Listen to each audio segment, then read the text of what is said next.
The car rattled down a road that seemed to disappear into nothing. Luna pressed her face against the cool glass of the window, watching the world turn grey. They were moving to a village called Willow Creek. The name sounded nice, like a place from a storybook. But the village itself was wrapped in a thick, wet mist that swallowed the afternoon sun. It clung to the trees and houses like a damp blanket, making everything silent. The only sound was the crunch of gravel under their tires as they pulled up to their new home. It wasn't a nice house. It was old and creaky, with dark windows that looked like tired, empty eyes staring out into the fog. Luna's father said it had character. Luna thought it just had cobwebs. The house stood on a hill, a little apart from the rest of the silent village. Its paint was peeling, and the front gate groaned like a sad old man when her mother pushed it open. But the strangest thing of all was the tree in the front yard. It was a willow tree, but it wasn't like any willow she had ever seen. Its branches were long and twisted, like gnarled, bony fingers reaching for the house. They drooped so low that they scraped against the roof and the attic windows, making a soft, scratching sound whenever the wind decided to whisper through the mist. Her parents were excited. They talked about new beginnings and fresh air. Luna just felt a cold shiver run down her spine. She didn't want a new beginning here. The air wasn't fresh. It was heavy with the smell of damp earth and something else, something old and forgotten. She grabbed her backpack from the car, its familiar weight a small comfort against the strangeness of it all. As she walked towards the front door, she couldn't shake the feeling that the house was watching her. And the willow tree seemed to be leaning in closer, its long branches swaying gently, as if it were beckoning her to come inside. She stepped over the threshold into a hallway that was dark even in the middle of the day. Dust motes danced in the single beam of light coming from the open door. The silence inside was even deeper than the silence outside. It was a heavy, waiting kind of quiet. Luna could hear her own heartbeat, a small, frightened drum, in the vast emptiness of the house. Her parents' voices echoed as they explored the kitchen, but here in the hall, it felt like she was completely alone. She looked up the grand, dusty staircase, which seemed to lead into pure darkness. Something, she knew, was waiting for her in this house. A few days later, the house still felt wrong. The floors creaked with footsteps that weren't hers. The doors would sometimes close on their own. Luna decided to explore the one place her parents had told her to avoid, the attic. The air up there was thick and smelled of dust and dried flowers. Moonlight struggled to push through a single grimy window at the far end of the room. The attic was a graveyard of forgotten things. There were old chests, broken chairs, and stacks of yellowed newspapers. In the very back corner, hidden behind a tower of dusty boxes, Luna saw something tall and flat, covered completely by a heavy black cloth. Curiosity, sharp and sudden, pricked at her. She tiptoed across the creaking floorboards, her breath held tight in her chest. The cloth was velvety but stiff with age and cold to the touch. It felt like it didn't want to be moved. Luna grabbed a corner and pulled. The cloth was heavier than it looked, and it slid to the floor with a soft whoosh, releasing a cloud of dust that made her sneeze. Underneath stood a mirror. It was beautiful and terrifying all at once. The frame was made of dark carved wood that twisted into shapes of vines and thorns. The glass itself was dark and smoky, reflecting the dim attic back at her like a pool of murky water. Luna stared at her reflection. It was her, but not quite. Her hair, her clothes, her face, they were all there. But her reflection's eyes seemed darker, colder. She raised her hand to wave, a small nervous gesture. In the mirror, her reflection raised its hand too, but it was just a little too slow, a fraction of a second behind her own movement. Luna frowned, lowering her hand. Her reflection's frown was deeper, more menacing. Then for just a moment, a tiny chilling smirk played on the reflection's lips. It was a cruel, knowing smile that wasn't hers. It vanished as quickly as it appeared, leaving Luna staring at her own wide, frightened eyes. She stumbled backward, her heart hammering against her ribs like a trapped bird. The air in the attic suddenly felt freezing cold. It wasn't a trick of the light. It wasn't her imagination. The girl in the mirror was not her. She was something else, something pretending to be her. Luna snatched the black cloth from the floor and quickly, clumsily, threw it back over the mirror. She didn't want to see those cold eyes or that horrible smirk ever again. She scrambled out of the attic, pulling the trapdoor shut behind her, but she couldn't shut out the image of her own face smiling that wicked, secret smile. The nights in the new house grew longer and stranger. Luna would lie awake in her bed, listening. She heard things. A soft scratching at her window, like the willow tree's branches were trying to get in.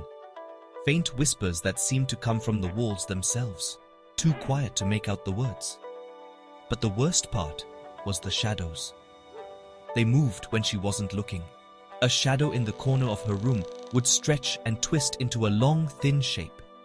The shadow under her door would seem to pulse, as if something were breathing on the other side.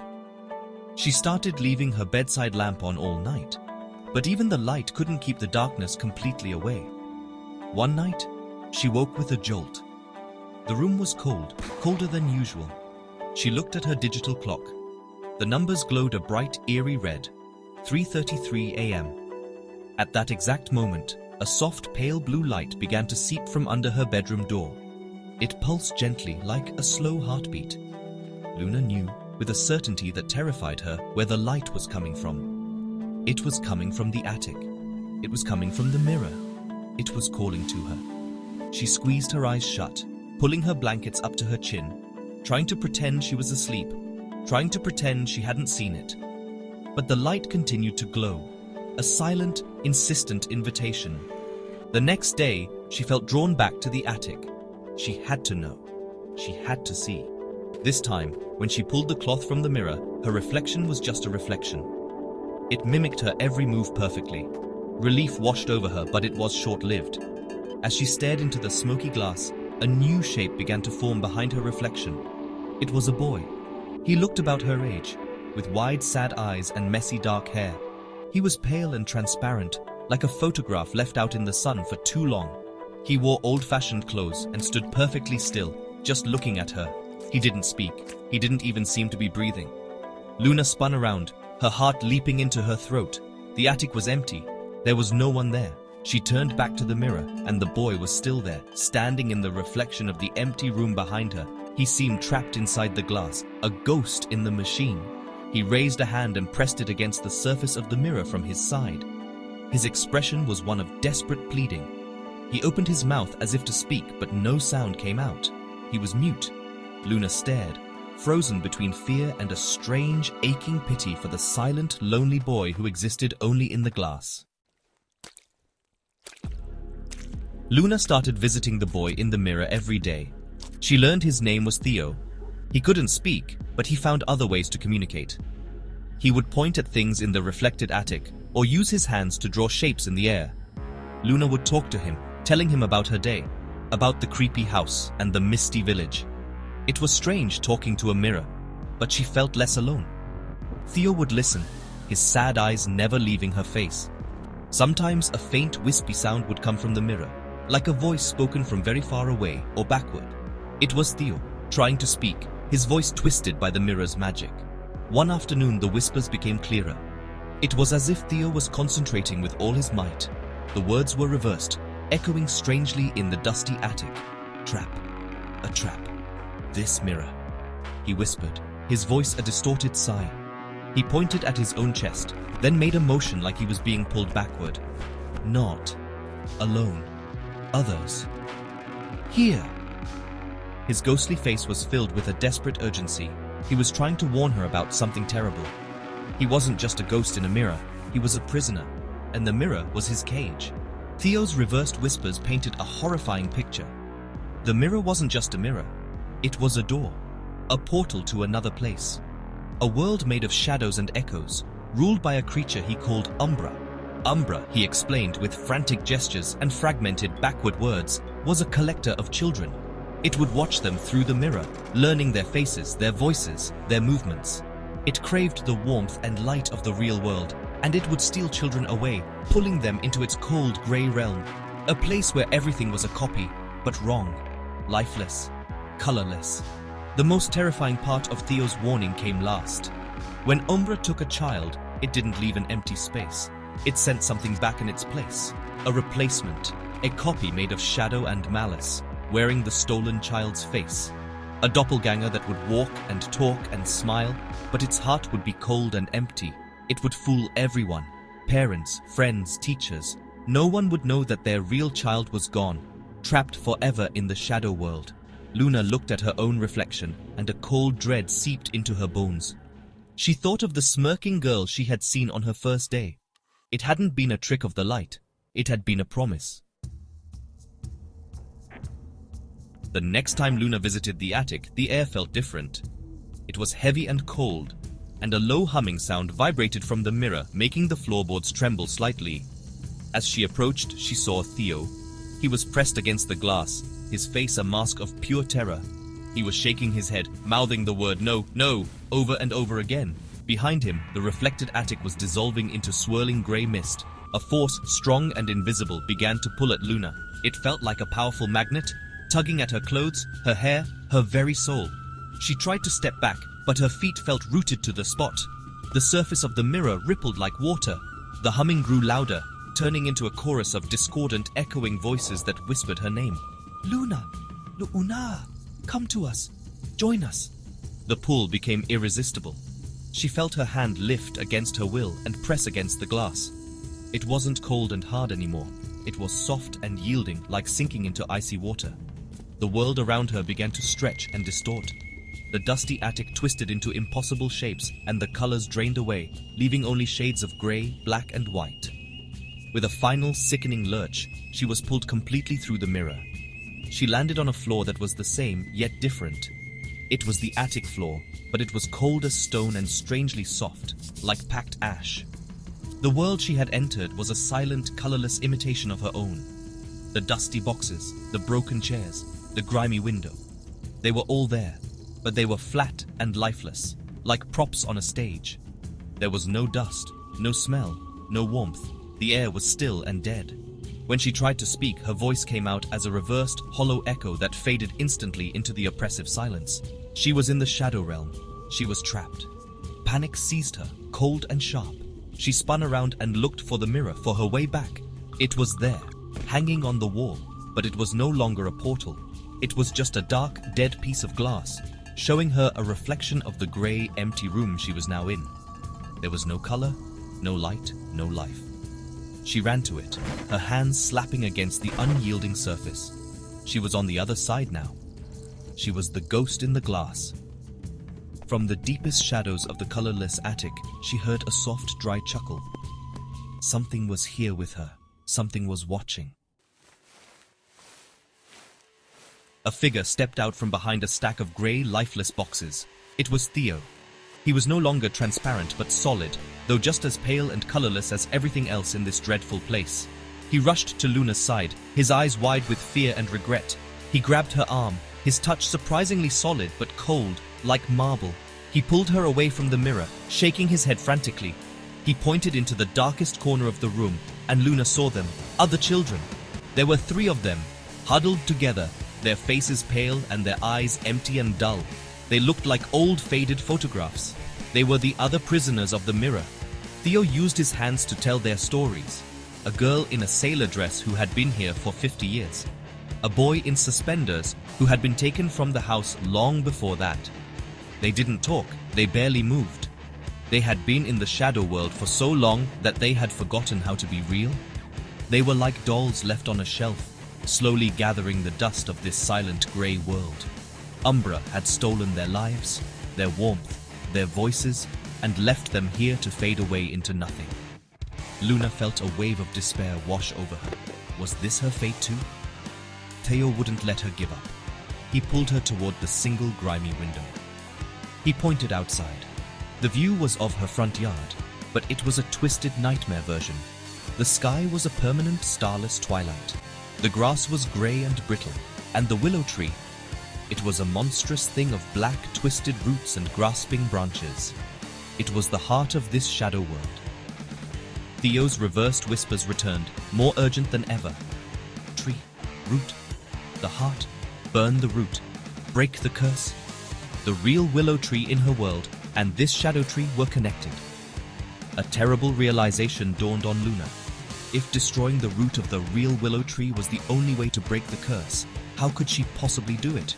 She was trapped here, in this colorless prison. And then came the worst thought of all, a thought that made her blood run cold. If she was here, then where was her shadow? Theo's sad eyes confirmed her fear. He pointed back toward the mirror, at the dead reflection of the shadow attic. Then he pointed beyond it, to the world she had just left.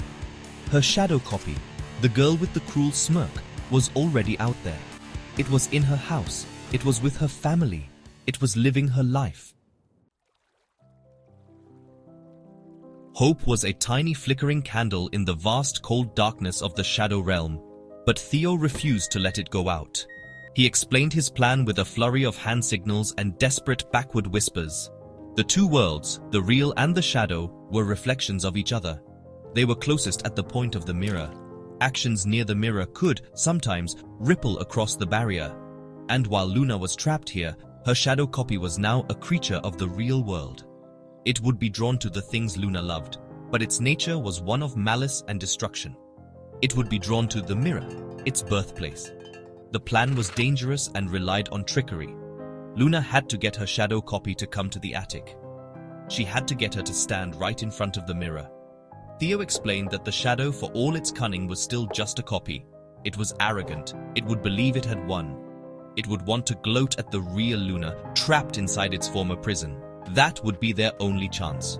While the shadow was distracted, Luna had to do something from her side of the mirror that would affect the real world. Something small, but significant enough to create a crack in the mirror's power. Theo led her to a grey, lifeless replica of her father's toolbox. Inside, everything was made of the same ashen material. He handed her a hammer. It was light and felt unreal, but it was all they had. The next part of the plan was the most crucial. Luna had to communicate with her shadow self, to taunt it, to lure it upstairs. Using all her strength, she focused on the mirror, calling out to the creature wearing her face. Her voice, reversed and echoing, was a ghostly summons. "You are not me. You are just a shadow. A weak copy."